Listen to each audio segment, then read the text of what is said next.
পুৰণি গীতসমূহ সদায় অমৰ আছিলে, এতিয়াও আছে আৰু ভৱিষ্যতলৈকেও থাকিব। কিয় জানেনে?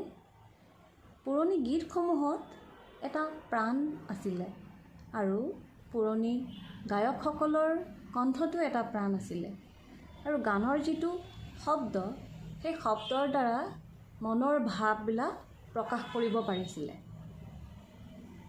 জাষ্ট এক্সাম্পল এটা দিছোঁ। ये जीवन है, इस जीवन का यही है, यही है, यही है रंग रूप।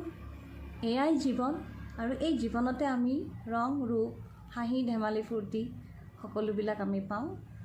ধুনীয়াকৈ সংগীতৰ শব্দৰ দ্বাৰাই প্ৰকাশ কৰি দিয়ে। সেইকাৰণে পুৰণি গীতসমূহ সদায় অমৰ।